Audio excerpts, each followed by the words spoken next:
Hello students, DIB के YouTube channel पर मैं हेमंत चौबे एक बार फिर से आप सभी लोगों का स्वागत करता हूं। जैसा कि आप सभी लोग जानते हैं कि हम अपने इस यूट्यूब चैनल से एमपीपीएससी द्वारा आयोजित असिस्टेंट प्रोफेसर के लिए कक्षाएं चला रहे हैं। समाजशास्त्र विषय के लिए हमने यूनिट नंबर 3, जो कि समाजशास्त्री सिद्धांत की काफ़ी इंपॉर्टेंट यूनिट है, ये हमने क्लासेस प्रारंभ कर दी हैं। और इसमें जितने भी पश्चिमी सिद्धांत हैं, पश्चिमी सिद्धांतकार सब पढ़ चुके हैं हम। संरचनात्मक सिद्धांत, प्रकार्यात्मक सिद्धांत, अंतःक्रियावादी सिद्धांत और संघर्ष सिद्धांत में कार्ल मार्क्स, डारेंडोर्फ पढ़ लिया है। और पश्चिमी सिद्धांतकारों में आज हमारा लास्ट लेक्चर है और वो संघर्षवादी विचारक किसका है? लेविस कोजर का। लेविस कोजर संघर्षवादी विचारकों में काफ़ी महत्वपूर्ण स्थान रखते हैं। आप में से जिन लोगों ने ये लेक्चर्स नहीं देखे हैं, वो यूट्यूब चैनल पर प्लेलिस्ट बनी हुई है असिस्टेंट प्रोफेसर सोशियोलॉजी के नाम से, वहाँ जा कर के इसे देख सकते हैं। चलिए स्टार्ट करते हैं। Lewis Coser. सबसे पहली बात तो यह है कि लेविस कोजर की ये बहुत इम्पोर्टेंट बुक है, the function of social conflict. यहीं से आपका इम्पोर्टेंट सेक्शन स्टार्ट हो जाता है। आपको ये बुक बहुत अच्छे से याद रखनी है। फ्रिक्वेंटली आस्क्ड बुक है, मतलब बहुत सारी परीक्षाओं में ये बुक पूछी जा चुकी है। सरल प्रश्न की कैटेगरी में the function of social conflict, यदि ये प्रश्न आ जाता है तो गलत नहीं होना चाहिए। लेविस कोजर संघर्ष की प्रकार्यवादी व्याख्या करते हैं, या फिर ये बोला जाए संघर्ष की सकारात्मक व्याख्या करते हैं। ये दूसरा इंपॉर्टेंट सेक्शन है लेविस कोजर का, जो आपको याद रखना है। एक्चुअली लेविस कोजर के पहले कार्ल मार्क्स थे, या फिर डारेंडोर्फ थे, या और भी जो लोग थे, उन्होंने क्या किया था? संघर्ष के केवल और केवल नकारात्मक परिणामों की चर्चा करी थी और संघर्ष की नकारात्मक व्याख्या की थी। लेकिन लेविस कोजर ये जब आते हैं तो ये संघर्ष की सकारात्मक व्याख्या करते हैं और संघर्ष के सकारात्मक परिणामों पर भी चर्चा करते हैं। और इनका ये कहना है कि संघर्ष समाज के लिए केवल नकारात्मक परिणामों को उत्पन्न नहीं करता है, बल्कि उसके साथ क्या करता है? सकारात्मक परिणामों को भी उत्पन्न करता है। तो यहाँ से ये प्रश्न आपके सामने उठ सकता है और आपसे पूछ सकते हैं कि निम्न में से कौन संघर्ष की सकारात्मक व्याख्या करता है, या निम्न में से कौन संघर्ष के प्रकार्यवादी परिणामों की चर्चा करता है, कौन संघर्ष को समाज के लिए अच्छा मानता है? और एक ही आंसर है, लेविस कोजर। लेविस कोजर जो जॉर्ज सिमेल हैं जर्मनी के, लेविस कोजर भी जर्मनी के ही हैं, तो जॉर्ज सिमेल के विचारों को समर्थन करते हैं। ये प्रश्न भी पूछने में आ सकता है कि लेविस कोजर ने किसके विचारों को समर्थन किया है, तो वो जॉर्ज सिमेल है। चलिए, क्या बोलते हैं? अपनी पुस्तक में कोजर ने समाज की एक कल्पना की है। क्या बोलते हैं? सामाजिक दुनिया को हम पारस्परिक रूप से जुड़े हुए विभिन्न भागों की एक व्यवस्था की तरह देख सकते हैं। सामाजिक दुनिया से कोजर का मतलब क्या है? समाज से। और इनका ये कहना है कि समाज में बहुत सारे अलग अलग भाग होते हैं और वो सारे के सारे भाग आपस में क्या हैं? वो जुड़े हुए हैं। क्या लिख रहे हैं? पारस्परिक रूप से जुड़े हुए विभिन्न भागों की एक व्यवस्था के रूप में देख सकते हैं। यानी जो सामाजिक दुनिया है, यानी ये समाज है, ठीक, इसी को लेविस कोजर क्या बोल रहे हैं? सामाजिक दुनिया, या दूसरे शब्दों में आप क्या बोल दीजिए? समाज। इसके अलग अलग भाग हैं, हमें मालूम है। यहाँ पे परिवार भी है, यहाँ पर अर्थव्यवस्था भी है, यहाँ राजनीतिक व्यवस्था भी है, ठीक, यहाँ पर धार्मिक व्यवस्था भी है या धर्म है, ठीक, यहाँ शिक्षा व्यवस्था भी है। और कोजर क्या बोलते हैं? ये सब आपस में कैसे हैं? ये सब आपस में इंटरलिंक है। तो इतने सारी चीज़ों से जुड़ करके, इतने सारे भागों से मिल करके क्या बनी हुई है? लेविस कोजर की सामाजिक दुनिया, या दूसरे शब्दों में क्या बोले? समाज। फिर सभी सामाजिक व्यवस्थाएं किसी न किसी तरह असामयानुकूलन, तनाव और संघर्ष के शिकार हैं। तो कोजर का ये कहना है, ये जितनी भी व्यवस्थाएं, सामाजिक व्यवस्थाएं, चाहे वो परिवार है, चाहे आर्थिक व्यवस्था है, धार्मिक व्यवस्था है, राजनीतिक व्यवस्था है, शिक्षा व्यवस्था है, इनमें कुछ ना कुछ डिसबैलेंस है, आपसी तनाव है, आपसी संघर्ष है। यह मिलेगा बाय डिफॉल्ट किसी भी सामाजिक व्यवस्था में। सामाजिक व्यवस्था में काम करने वाली कई प्रक्रियाएं जैसे हिंसा, असहमति, विचलन और संघर्ष जो समाज को विघटनकारी बनाती हैं, उन्हें समाज की बुनियाद को सुदृढ़ करने वाली, यहाँ पर नाम क्या आ रहा है, सुदृढ़ करने वाली अनुकूलन और एकीकरण प्रक्रियाओं के रूप में देखा जाना चाहिए। यानी कोज़र का ये कहना है कि हिंसा, असहमति है, विचलन है और संघर्ष, ये वैसे तो क्या है, ये समाज की बुनियाद को क्या करती है, ये विघटनकारी हैं। वैसे ये सारी की सारी प्रक्रियाएं कैसी हैं, विघटनकारी हैं।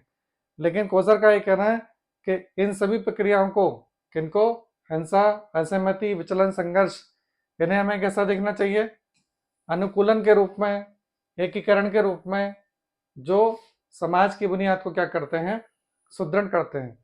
और इसलिए कोज़र इन सबको समाज के लिए कैसा मानते हैं, सकारात्मक मानते हैं। नकारात्मक तो मानते ही हैं लेकिन साथ ही साथ क्या करते हैं, सकारात्मक व्याख्या भी करते हैं और ये सकारात्मक परिणामों पर ज्यादा जोर देते हैं। कोज़र समाज में संघर्ष का होना अपरिहार्य तो मानते हैं। अपरिहार्य से मतलब क्या है, इनका ये कहना है समाज में संघर्ष तो होगा ही, बिना संघर्ष के समाज नहीं रह सकता। लेकिन साथ में संघर्ष की इन प्रक्रियाओं द्वारा व्यवस्था के साथ तालमेल बिठाया जा सकता है। यानी चाहे वो हिंसा हो, चाहे वो तनाव है, चाहे विचलन है, असहमति है, तो इसके द्वारा समाज के साथ क्या कर सकते हैं, तालमेल बिठा सकते हैं। संघर्ष होगा लेकिन संघर्ष का तालमेल उस समाज के साथ बिठाला जा सकता है। इनके अनुसार संघर्ष का मूल कारण लोगों के संवेग हैं। तो ये इंपॉर्टेंट है, आपसे पूछ सकते हैं कि कोज़र ने संघर्ष का कारण क्या माना है, तो लोगों के आपसी संवेग। संवेग कुछ भी हो सकता है, संवेग प्रेम हो सकता है, घृणा हो सकती है, कुछ भी हो सकता है। ये साइकोलॉजिकल शब्द है संवेग, जैसे प्रेम, घृणा, डर, ये सब क्या है, ये सब संवेग की श्रेणी में सम्मिलित है। हिंसा और तीव्रता संघर्ष के दो प्रमुख स्वतंत्र चर हैं। यानी इनका ये कहना है कि संघर्ष किसके ऊपर निर्भर करता है, स्वतंत्र चर। स्वतंत्र चर से मतलब हिंसा और तीव्रता इस संघर्ष में कैसी होती है, इंडिपेंडेंट होती है। यानी तीव्रता, इंटेंसिटी, किसी भी चीज के विरोध में जितनी ज्यादा तीव्रता होगी, हिंसा की घटना उतनी ज्यादा हो सकती है। विरोध की तीव्रता यदि कम है तो हिंसात्मक गतिविधियां भी कैसी होंगी, कम होंगी। तो ये सब संघर्ष के स्वतंत्र चर की श्रेणी में सम्मिलित होते हैं। कोज़र के अनुसार विचारात्मक संघर्ष कैसे होते हैं, तीव्र होते हैं। देखिए विचारात्मक संघर्ष कैसे होते हैं, ये लंबे समय तक चलते हैं। यदि हिंसात्मक संघर्ष की बात की जाए, आमने सामने युद्ध की बात की जाए, तो युद्ध कुछ साल चलने के बाद भी एक ना एक स्थिति ऐसी आती है कि युद्ध समाप्त हो जाता है।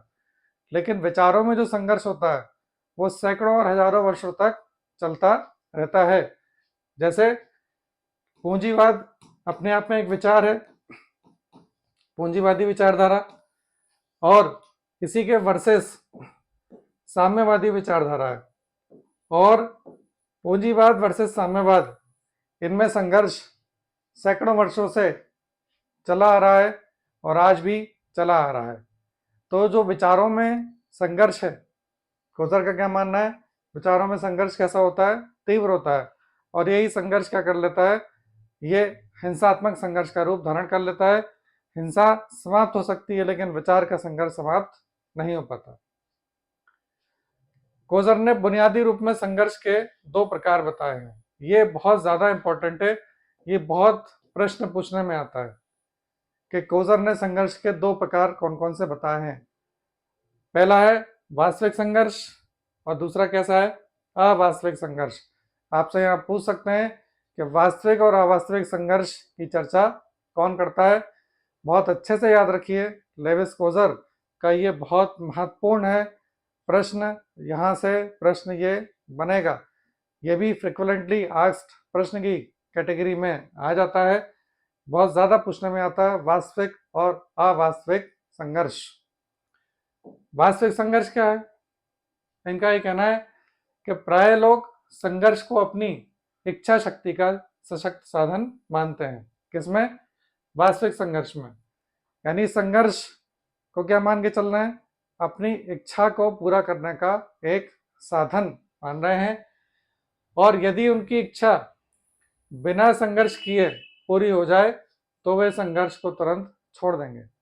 यानी इच्छा से मतलब क्या है कि कोई मांग है, मांग यदि पूरी नहीं होती है तो संघर्ष प्रारंभ हो जाएगा, लेकिन यदि मांग पूरी कर दी जाए तो संघर्ष प्रारंभ होगा ही नहीं। या संघर्ष यदि चल रहा है और मांग पूरी हो गई तो क्या होगा?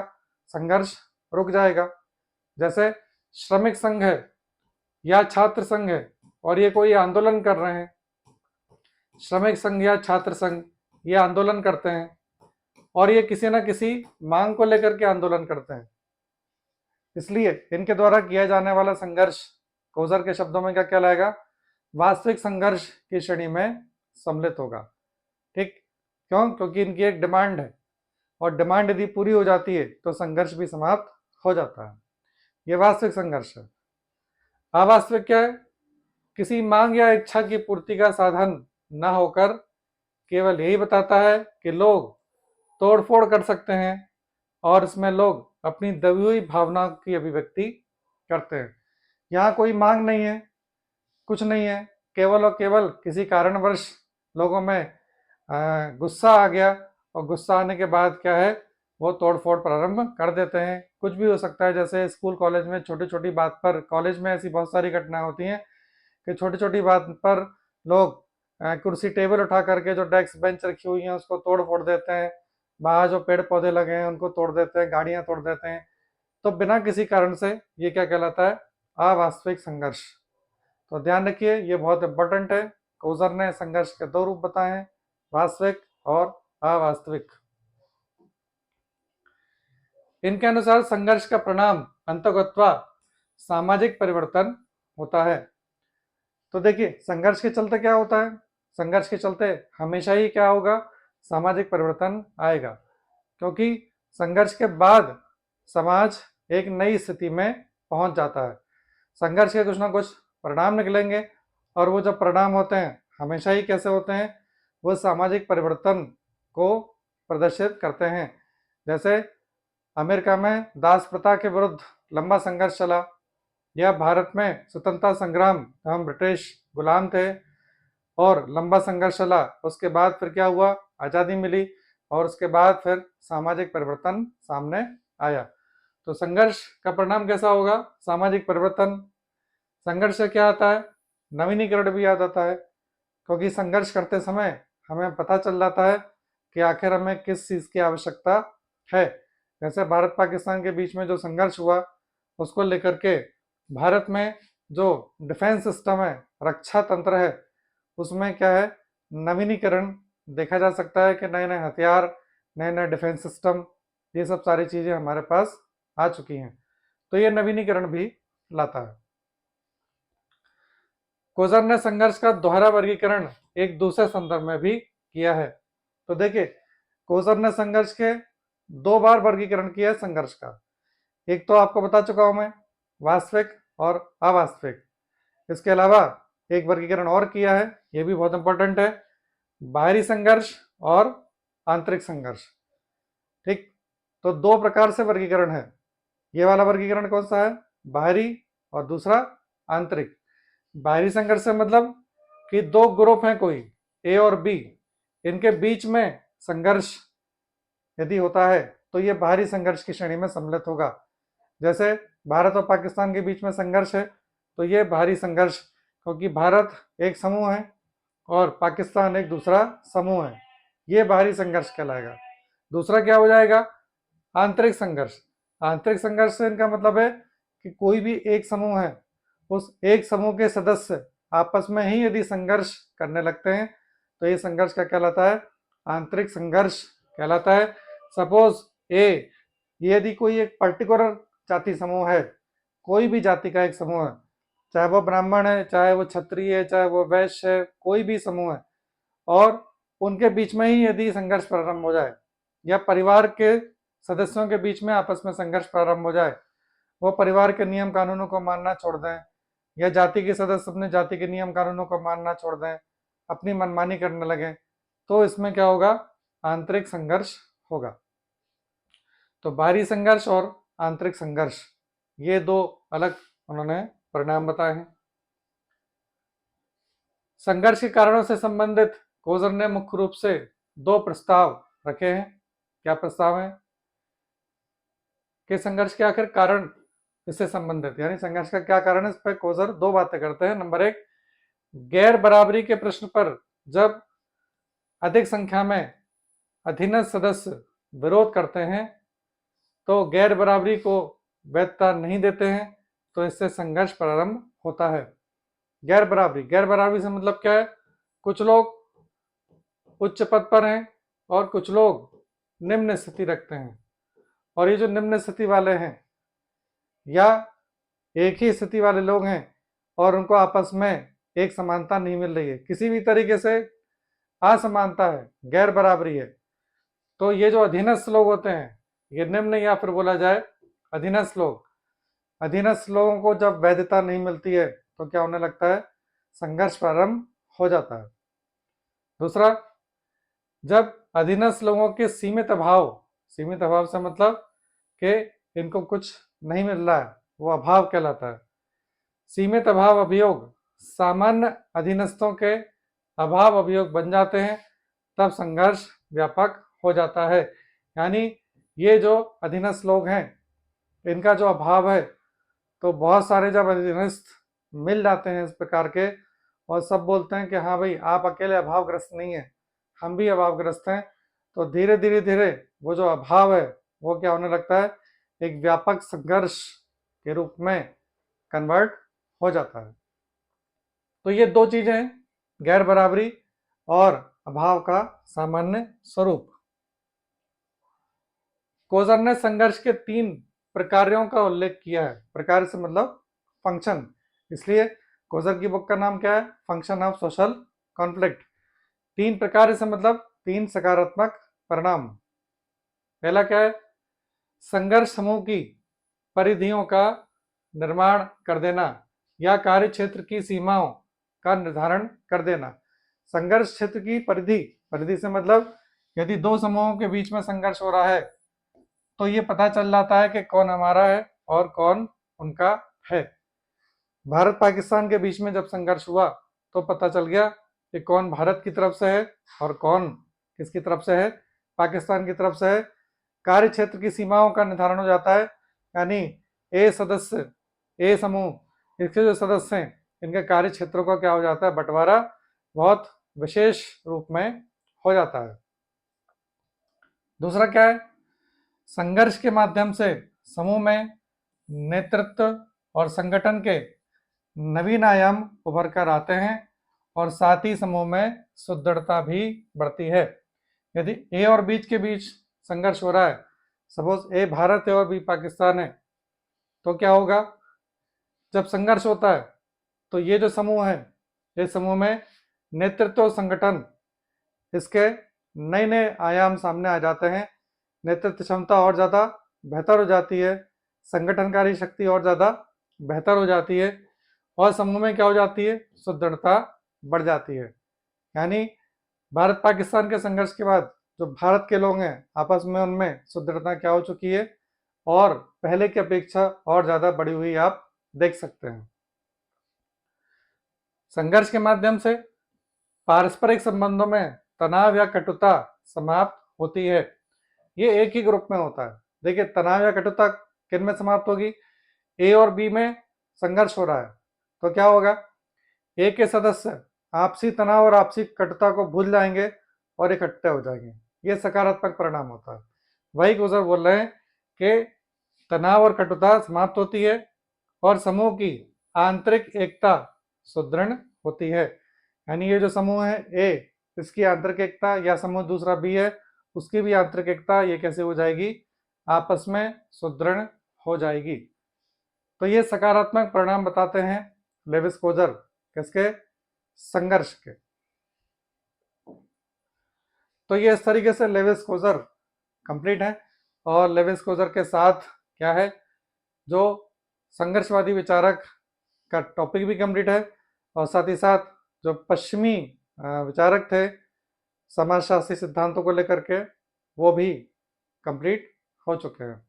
आपकी परीक्षा भी पास है, तो परीक्षा अच्छे से दीजिए। सभी लोगों को हार्दिक शुभकामनाएं। अपनी तैयारी आप अच्छे से करते रहे। जल्दी मिलेंगे नए वीडियो के साथ। All the best.